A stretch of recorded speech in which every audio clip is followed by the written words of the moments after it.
वो कन्वर्ट हो। मान लो इसका एक्सेलरेशन मान लिया मैंने ए से ये एक्सेलरेट करना, इसका एक्सेलरेशन क्या है, इसका एक्सेलरेशन 0, ठीक है। किसके रेस्पेक्ट में देखें हम लोग,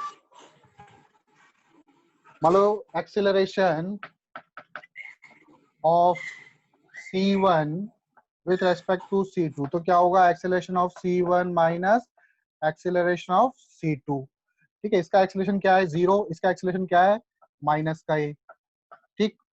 मैं क्या बोला, जस्ट अवॉइड कर रहे हैं, मतलब ये दोनों एक दूसरे के पास आ जाएंगे, जस्ट को अवॉइड करना है, मतलब ये बस एक दूसरे को बस पास आ जाएंगे, मतलब इनको ये 2 किलोमीटर डिस्टेंस कवर कर लेंगे, लेकिन इसको पकड़ नहीं पाएगा ये, ठीक है। तो हम वो मिनिमम कंडीशन फाइंड कर रहे हैं, वो मिनिमम एक्सेलरेशन फाइंड कर रहे हैं जब ये जस्ट इसको ये वाले डिस्प्लेसमेंट को कंप्लीट कर पाए, ठीक है। तो C1 C2 एक्सेलरेशन निकल गया। अब निकालेंगे हम लोग velocity of, initial velocity u C1 करो, initial velocity of C1 with respect to C2 ये होगा u C1 minus u C2।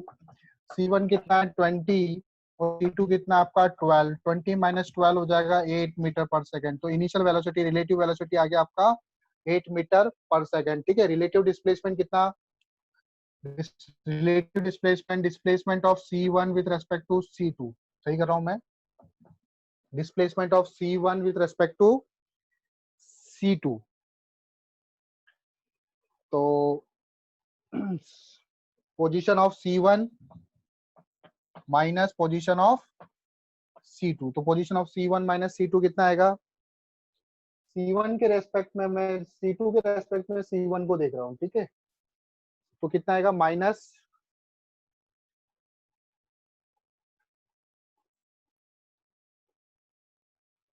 कितना आएगा ये, पोजीशन ऑफ C1 C2 को देख रहा हूँ मैं C1 के रेस्पेक्ट में,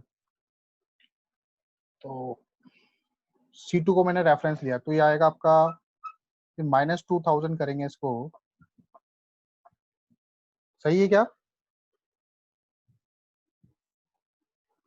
position of C1 with respect to C2 -2000, ठीक है। Relative position of C1 with respect to C2, यहाँ से आंसर गलत आने के चांसेस है। चलो फॉर्मूला लगाते हैं, हमें v पता है, u पता है, s पता है, चलो a निकालना है। Final velocity, velocity of C1 with respect to C2 क्या होगा, ये 0 होना चाहिए, मतलब दोनों की स्पीड क्या हो जाएगी, दोनों की स्पीड उस टाइम पर कांस्टेंट हो जाएगी, दोनों की इक्वल वेलोसिटी हो जाएगी, ठीक है। इक्वल वेलोसिटी है, लेकिन तो भी ये इसको पकड़ नहीं पाएगा, जब इसकी वेलोसिटी से ज्यादा हो जाएगी तब ये इसको पकड़ पाएगा, ठीक है। वेलोसिटी ऑफ C1 C2 के रेस्पेक्ट में क्या होगा, फाइनल वेलोसिटी जो होगी वो 0 होगी, ठीक है। उसको सॉल्व करेंगे हम लोग, तो मैं लगाऊंगा v रिलेटिव का स्क्वायर माइनस u रिलेटिव का square equal to 2a relative into s relative. v relative आपका हो जाएगा 0, u रिलेटिव कितना है, u रिलेटिव 8 मीटर स्क्वायर, तो -8 का स्क्वायर कर देंगे यहाँ पे। 2a रिलेटिव कितना है, 2a रिलेटिव, a रिलेटिव आपका माइनस का a C1 इंटू C2, ये माइनस का a होगा, तो 2 माइनस का a, s रिलेटिव कितना है -2000, ठीक है। इसको सॉल्व कर दो, a निकल जाएगा, माइनस माइनस प्लस हो गया, यहाँ पे एक्सेलरेशन आ जाएगा आपका -8 इंटू 8, 2 2 जा 4, आपका पॉजिटिव आना चाहिए, नेगेटिव आ रहा है, इसमें कुछ अपन गड़बड़ तो नहीं कर रहे। Displacement of C1 with respect to C2, तो 2000 अच्छा नहीं जब ये आएगा। दोनों इसको कैच कर लेगा, हाँ 2000 आएगा, सॉरी, ठीक है। C2 के रेस्पेक्ट में अगर C1, जब ये 2 किलोमीटर डिस्प्लेसमेंट हो जाएगा, ठीक है, जब ये इनिशियल पोजीशन नहीं, जब ये इसको कैच कर लेगा तो उस समय इसका डिस्प्लेसमेंट कितना हो जाएगा, C2 के रेस्पेक्ट में C1 का डिस्प्लेसमेंट प्लस 2000 होगा, ठीक है। अगर C2 से देखूं, मैं C2 पे बैठ के देखूं C1 को, C1 आ रहा है मेरे पास, तो C1 तो पॉजिटिव की तरफ आ रहा है ना, ठीक है। तो C1 क्या हो रहा है, C1 का डिस्प्लेसमेंट देख रहा हूँ, C1 कितना डिस्प्लेस हो गई, C1 प्लस की तरफ डिस्प्लेस हो गई कितना 2000, तो प्लस का 2000 आएगा था, ठीक है। ये तो प्लस का 2000 लिखना आप, तो ये प्लस हो जाएगा आपका, ठीक है, माइनस माइनस कैंसिल हो जाएंगे। सॉल्व करोगे इसको, 4 2 जा 8, बाकी और सॉल्व करना, 8 2 जा 16, 2 5 जा 500 हो जाएगा ये। फिर आ जाएगा 4 अपॉन 250, 4 अपॉन 250 हो जाएगा आपका कितना हो जाएगा, 4 अपॉन 250, डायरेक्ट 4 से काट देता हूँ, 4 2 जा 8 और 4 1 जा 4, 4 2 जा 8, 125, ठीक है, मीटर पर सेकंड स्क्वायर। तो 2 बाय 125 आएगा, ठीक है, 2 बाय 125 में जो डिस्टेंस होती है वो फ्रेम ऑफ रेफरेंस पे डिपेंड नहीं करती है। किसी भी पॉइंट के बीच में जो डिस्टेंस होती है वो does not depend on frame of reference, ठीक है। तो पहला पॉइंट तो ये लिखो, distance between any two points, any 2 points does not depend on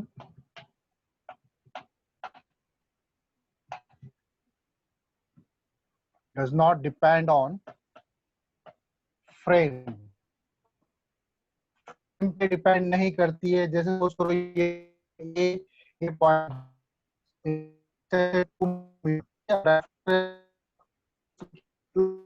point तो रीजन सर आप आप चाहे यहाँ पे ले लो या ओरिजिन चाहे आप यहाँ पे ले लो, इन दोनों की पॉइंट के डिस्टेंस पे कोई फर्क नहीं पड़ेगा, ठीक है। इन दोनों की पॉइंट्स के बीच में डिस्टेंस पे कोई फर्क नहीं पड़ेगा, ठीक है। दिख रहा है आप लोगों को साफ? दो पॉइंट्स के बीच में जो डिस्टेंस है वो फ्रेम ऑफ रेफरेंस पे डिपेंड नहीं करती है। फ्रेम ऑफ रेफरेंस कहीं पर भी बनाओ, ठीक है। डायरेक्शन के बारे में मैंने आपको बता ही चुका हूँ, ईस्ट किधर होता है, वेस्ट किधर होता है, नॉर्थ किधर होता है, साउथ किधर होता है, ठीक है। अब देखो हम लोग लिखते हैं, जैसे velocity of A with respect to B लिखता हूं मैं, velocity of A with respect to B, ठीक है। तो किस पे खड़े होके किसको देख रहे हैं, बी पे खड़े होके ए को देख रहे हैं हम लोग, तो velocity of A minus velocity of B लिखते हैं हम लोग। तो आप ध्यान से देखो यहाँ पे वेलोसिटी ऑफ बी जो है वो, सॉरी वेलोसिटी ऑफ जो ए है, वेलोसिटी ऑफ ए क्या आ जाएगा, sum of velocity of A B plus velocity of B. ये इक्वेशन कहीं देखी हुई लग रही है आपको? ये इक्वेशन कहीं देखी हुई लग रही है अपने आप कि मान लो ये ए वेक्टर है, ये बी वेक्टर है, तो इनका जो रिजल्टेंट होता है वो ये होता है सी वेक्टर। क्या उसी टाइप की इक्वेशन बन रही है, A vector B vector equal to C vector, ठीक है। इनके बीच में थीटा एंगल, तो सी वेक्टर जो होता है वो होता है A vector plus B vector, ठीक है। ये लो हम लोग पहले पढ़ चुके हैं, ठीक है। और सी का अगर मैग्नीट्यूड बात करें हम लोग सी वेक्टर का, तो वो भी हम लोग निकालना जानते हैं, ए का स्क्वायर प्लस बी का square plus 2ab cos theta, ठीक है। ये फॉर्मूला मैं बता चुका हूँ आप लोगों को वेक्टर में, ठीक है। इससे आपको वेक्टर पढ़ाया गया। तो देखो सी वेक्टर जो होता है वो ए वेक्टर प्लस बी वेक्टर होता है। तो सी वेक्टर के पास, सी वेक्टर वेक्टर में दो ही चीजें होती है, एक होता है डायरेक्शन, दूसरा होता है मैग्नीट्यूड, ठीक है। हम लोग को कुछ भी पूछ सकते हैं, डायरेक्शन पूछ सकते हैं, मैग्नीट्यूड पूछ सकते हैं। ए वेक्टर में भी same direction magnitude, B vector में भी क्या डायरेक्शन मैग्नीट्यूड। तो कितने वेरिएबल्स हुए हमारे पास, एक दो तीन तो डायरेक्शन हो गए और तीन ही मैग्नीट्यूड हो गए। तो वी हैव 3 वेरिएबल्स, कितने, सॉरी 6 वेरिएबल्स। हमारे पास कितने वेरिएबल्स है, 6 वेरिएबल्स है, ठीक है। तो 6 वेरिएबल्स को सॉल्व करने के लिए आपको मिनिमम कितनी इक्वेशन चाहिए होती है, 6 वेरिएबल को सॉल्व करने के लिए आपको मिनिमम इक्वेशन चाहिए होगी, सोचो। 3 इक्वेशन चाहिए होगी, ठीक है। 6 वेरिएबल को फाइंड करने के लिए हमको 4 चीजें पता होनी चाहिए, मतलब 6 वेरिएबल्स है तो इनमें से कोई भी 4 चीजें आपको पता है तो पांचवी और छठी आपकी ऑटोमेटिकली निकल जाएगी, ठीक है। जो अभी हम जनरली क्वेश्चन करते थे उसमें क्या करते थे, हमको ए वेक्टर देता था, बी वेक्टर देता था, हमको इसमें क्या है, ये वेक्टर दे रखा है कंप्लीट, ये वेक्टर कंप्लीट दे रखा है, तो हम लोग सी निकाल लेते थे, इसका मैग्नीट्यूड भी निकाल लेते थे हम लोग, और इसकी डायरेक्शन भी निकाल लेते कि ए से कितना एंगल बना रहा है, बी से कितना एंगल बना रहा है। इस वाले वेक्टर के पास दो चीजें, मैग्नीट्यूड और डायरेक्शन, इसके पास भी दो चीजें, मैग्नीट्यूड और डायरेक्शन, तो चार चीजें हो गई ना। एक इसके पास मैग्नीट्यूड, इसके पास मैग्नीट्यूड, दो डायरेक्शन, डायरेक्शन दो, ठीक है, तो चार चीजें हो गई हमारे पास। तो चार चीजें हो गई, तो हम लोग पांचवी और छठी चीजें निकाल सकते हैं, ठीक है। अब वो चार चीजें कौन कौन सी हो सकती है देखो, तो हम जनरली जो क्वेश्चन आते हैं वो दो का मैग्नीट्यूड दे देते हैं, दो दो डायरेक्शन दे देते हैं, ठीक है। समझना इसको ध्यान से, नोट कर लिया था ना ये। तो पहला टाइप है, दो मैग्नीट्यूड दे दिया और दो ही डायरेक्शन दे दिया आपको, तो दो मैग्नीट्यूड, दो वेक्टर का मैग्नीट्यूड दे दिया और दो वेक्टर का मैग्नीट्यूड। अब इसमें भी दो टाइप बन सकते हैं, या तो दोनों के दोनों टू कंप्लीट वेक्टर दे दिया आपको, या तो आपको दोनों ही कंप्लीट वेक्टर दे दिए और तीसरा वेक्टर पूछ लिया, या फिर एक कंप्लीट वेक्टर दिया हो, एक की डायरेक्शन दी हो, तीसरे का मैग्नीट्यूड दिया हो, ठीक है। वन कंप्लीट वेक्टर, अभी मैं इसका क्वेश्चन भी कराऊंगा, फिर आप लोगों को और ज्यादा समझ में आएगा। वन कंप्लीट वेक्टर, एक वेक्टर तो कंप्लीट होगा क्योंकि दो मैग्नीट्यूड दो डायरेक्शन तीन ही वेक्टर है, एक वेक्टर कंप्लीट हो गया। सेकंड वाले का मुझे क्या दे दिया, सेकंड वाले की डायरेक्शन दे दी, और थर्ड वाले का मुझे क्या दे दिया, मैग्नीट्यूड पूछा। अब मुझे बोला सेकंड का मैग्नीट्यूड कितना होगा और थर्ड की डायरेक्शन क्या होगा, तो इस तरह के क्वेश्चन भी बन सकते हैं, ठीक है। दूसरा टाइप क्या है, मुझे एक मैग्नीट्यूड दे दिया हो और तीन डायरेक्शन दे दी हो, मुझे एक मैग्नीट्यूड दे दिया और तीन डायरेक्शन दे दी हो, तो इसमें भी अलग अगेन वापस से दो टाइप बन सकते हैं। कौन कौन से, या तो एक वन कंप्लीट वेक्टर हो, ठीक है, एक कंप्लीट वेक्टर हो और बाकी दो के डायरेक्शन दे रखी हो आपको, ठीक है। और क्या हो सकता है कंप्लीट वेक्टर, एक वेक्टर ही कंप्लीट हो सकता है इसमें, तो और कुछ हो नहीं सकता, और कोई ऑप्शन है इसका, ठीक है। वन कंप्लीट वेक्टर दे दिया हो और सेकंड की डायरेक्शन और थर्ड की डायरेक्शन, सेकंड की भी डायरेक्शन और थर्ड की भी डायरेक्शन दे दी। तीसरा टाइप क्या हो सकता है आपका, तीसरा टाइप हो सकता है आपको तीन मैग्नीट्यूड दे दिए हो और वन डायरेक्शन दे दी हो, तीन मैग्नीट्यूड और वन डायरेक्शन, तो इस तरह के सवाल नहीं बन सकते, हो भी नहीं सकता सॉल्व ये। आपको तीन मैग्नीट्यूड दे दिए है, मैंने बोला कि एक वेक्टर है 2 किलोमीटर नॉर्थ की तरफ, मतलब ईस्ट की तरफ मान लो, अगला 4 किलोमीटर है, 5 किलोमीटर है, उसकी डायरेक्शन नहीं देगी, निकाल सकते हो उसकी डायरेक्शन आप, ठीक है। तो इस तरह के क्वेश्चन को हम नहीं कर पाएंगे जिसमें तीन मैग्नीट्यूड दे रखा हो और एक डायरेक्शन दे रखी हो। हमको मिनिमम मतलब दो डायरेक्शन तो चाहिए ही चाहिए, कम से कम हमको दो डायरेक्शन तो चाहिए ही चाहिए, तभी हम क्वेश्चन को सॉल्व कर पाएंगे, ठीक है।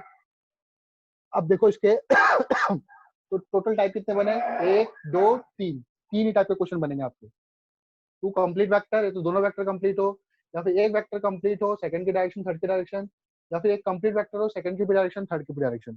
तो ये तीन ही टाइप के क्वेश्चंस बन सकते हैं रिलेटिव मोशन में, ठीक है। अब देखो कैसे करेंगे हम लोग, पहले फर्स्ट टाइप का क्वेश्चन लेते हैं जिसमें दो कंप्लीट वेक्टर दे रखे हो,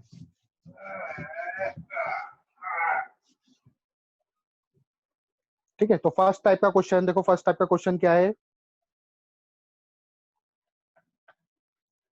पहला टाइप क्या था, दो कंप्लीट वेक्टर, ठीक है। दो कंप्लीट वेक्टर मान लो ये एक्स एक्सिस है, सॉरी ये एक्स एक्सिस है और वो ये वाई एक्सिस है, ठीक है। एक वेक्टर हम लोग ले लेते हैं, हम लोग ले लेते हैं एक वेक्टर, कोई सा वेक्टर ले लो आप, जरूरी नहीं आपको ए दिया हो, बी दिया हो, सी दिया हो, कुछ भी मान सकते हो आप, ठीक है। तो हम लोगों को दे दिया, सपोज करो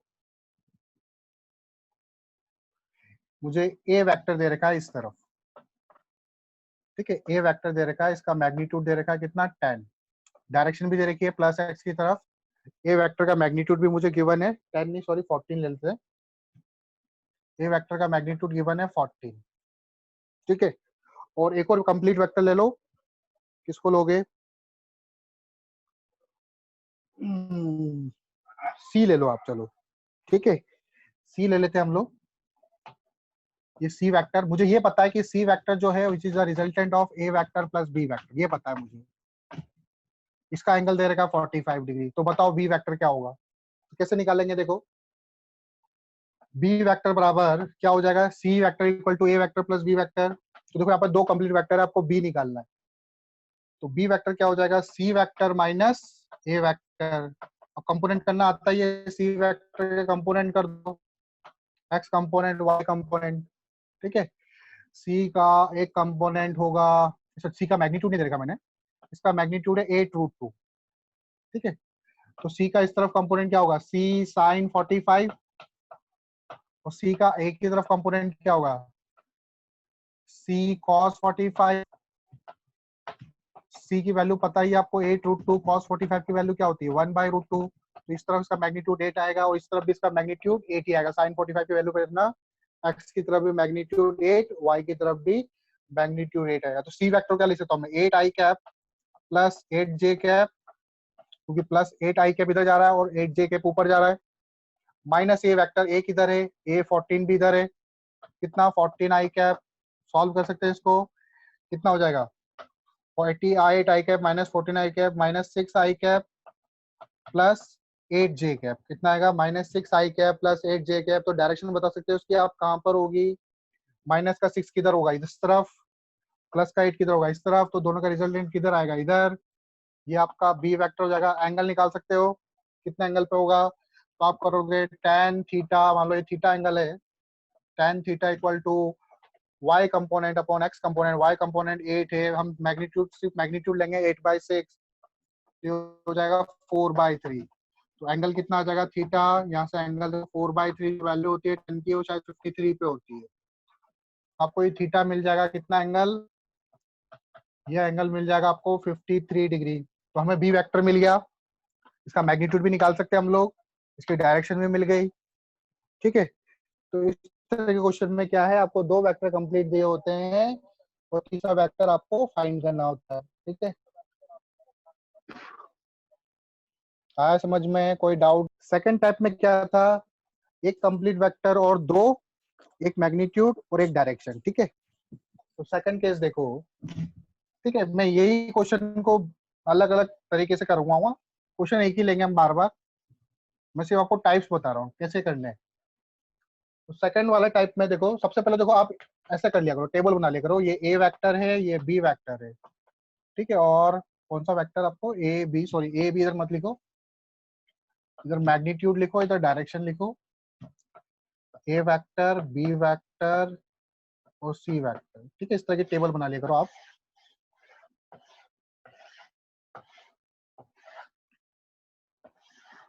तो इस वाले क्वेश्चन में मुझे एक वेक्टर कंप्लीट दे रखा है, मान लो मुझे ए वेक्टर कंप्लीट दे रखा है, 14 इसका मैग्नीट्यूड था, इसकी डायरेक्शन दे रखी है ईस्ट की तरफ। बी वेक्टर जो है, बी वेक्टर मुझे दे रखा है, इसका सिर्फ मैग्नीट्यूड गिवन है। बी वेक्टर का मैग्नीट्यूड कितना आया था वहां पे, 10 आया था शायद, हाँ मैग्नीट्यूड निकालोगे तो 10 आएगा, 8 8 जा 64। ठीक है, तो 6 जा 36। सी वेक्टर की मुझे डायरेक्शन दे रखी है किधर, नॉर्थ ईस्ट की तरफ। सी वेक्टर की मुझे डायरेक्शन दे रखी है किधर, नॉर्थ ईस्ट। तो मुझे क्या करना है, एक तो बी का डायरेक्शन निकालनी है और दूसरी सी का मैग्नीट्यूड फाइंड करना है। तो कैसे करेंगे देखो, अगेन मुझे याद है, क्या है पता है मुझे, कि सी वेक्टर जो है which is the sum of A vector plus B vector. तो मुझे किस किस की डायरेक्शन दे रखी है, एक तो ए वेक्टर की डायरेक्शन गिवन है और एक सी वेक्टर की डायरेक्शन गिवन है। तो सबसे पहला काम तो आप ये करा करो कि जिन जिन वेक्टर की डायरेक्शन गिवन है, सी की और ए की, उन्हें एक तरफ रखो। जिन जिन वेक्टर की डायरेक्शन गिवन है उन्हें एक तरफ रखेंगे हम लोग। तो हमें मतलब बी वेक्टर इक्वल टू क्या हो जाएगा, बी वेक्टर इक्वल टू हो जाएगा C vector minus A vector. ठीक है, जिनकी डायरेक्शन गिवन है उनको प्लेस करो वन साइड। ठीक है, आप यहाँ पे लिखना चाहो तो लिख सकते हो, place vector having direction, place vectors having direction in same side.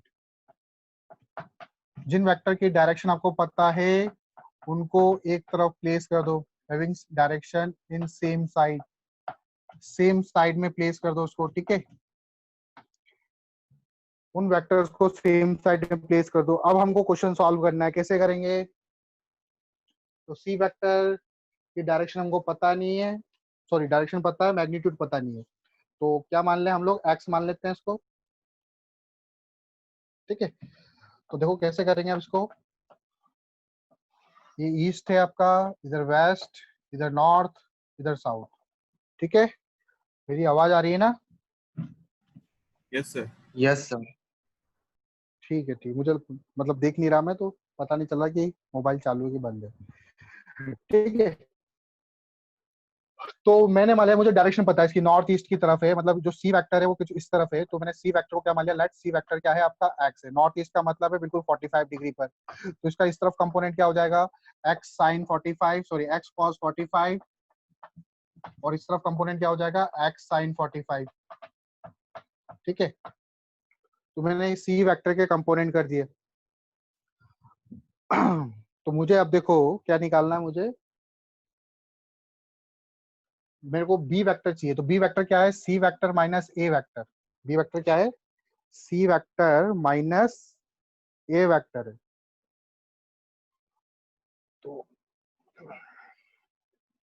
तो बी वेक्टर को देखो क्या लिख सकता हूँ, सी वेक्टर कितना है आपका 14 आई कैप, तो 14 minus x 45, 14 minus x cos 45, cos 45 की वैल्यू रखो तो क्या एक्स बाय रूट 2 होगा ये, और एक्स साइन 45 की वैल्यू रखो तो एक्स बाय रूट 2। ध्यान से समझना, ठीक है, गड़बड़ हो जाएगी। सी वेक्टर इक्वल टू क्या लिखेंगे, सी वेक्टर अगर मैं उसको वेक्टर फॉर्म में लिखूं सी वेक्टर, तो ये क्या होगा, सॉरी मैं गलत कर रहा हूँ, ये सी वेक्टर क्या होगा आपका, x by root 2 i cap plus x by root 2 j cap. इस फॉर्म में लिख सकता हूँ मैं सी वेक्टर को। ठीक है,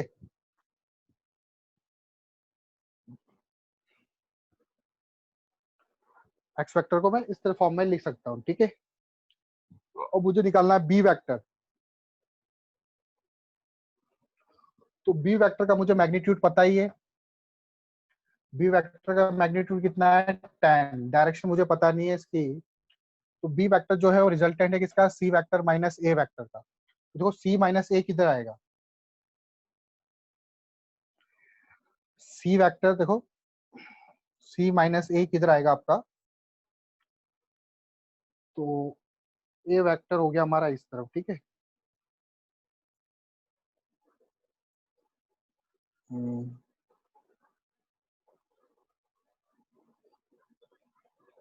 ठीक है, ठीक है, ये सी वेक्टर हो गया। इसी इसी तरफ मैं ए वेक्टर को रिप्रेजेंट कर रहा हूँ। ए वेक्टर क्या है, माइनस का ए वेक्टर है, एक्चुअल में ए वेक्टर क्या है, माइनस का ए वेक्टर है, तो माइनस का ए वेक्टर किधर होगा, इस तरफ। ठीक है, ए वेक्टर की मुझे डायरेक्शन दे रखी है ईस्ट की तरफ, तो माइनस का ए वेक्टर किधर होगा, 14 इस तरफ होगा। ठीक है, अब आप चाहो तो एक्स 45, मुझे पता नहीं है कि ये बड़ा है कि ये बड़ा है, तो अगर मैं ध्यान से देखूं तो ऊपर की तरफ कितना होगा, सी और ए का सम ही बी आ रहा है, तो y की तरफ जो कंपोनेंट है वो केवल x रूट 2 है, और x की तरफ कंपोनेंट कौन कौन से, c का कंपोनेंट है x बाई रूट 2, और ये कौन सा है 14।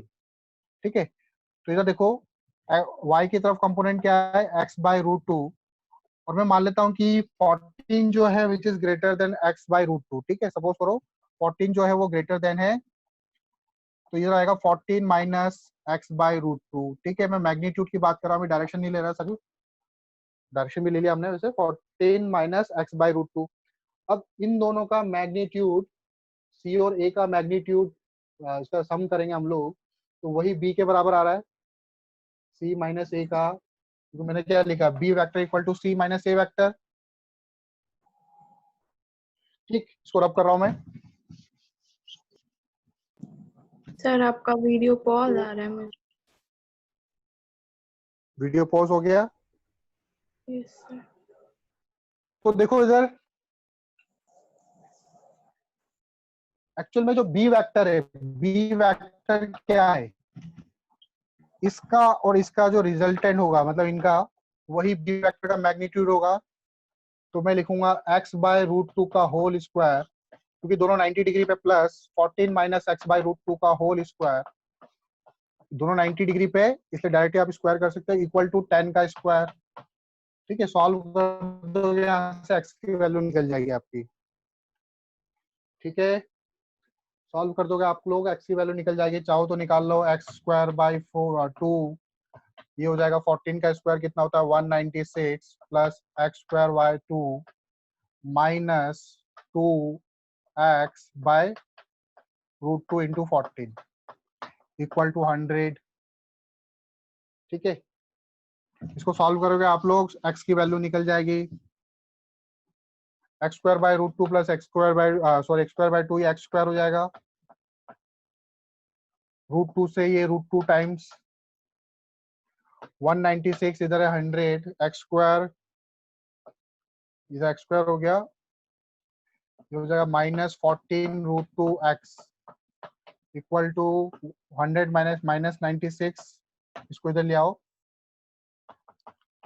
X square minus 14 root 2 x plus 96। ठीक है, 14 का स्क्वायर 196 होता है ना, तो इसको आप कंपोनेंट करो 14 रूट 2 के, क्या हो जाएगा इसके कंपोनेंट,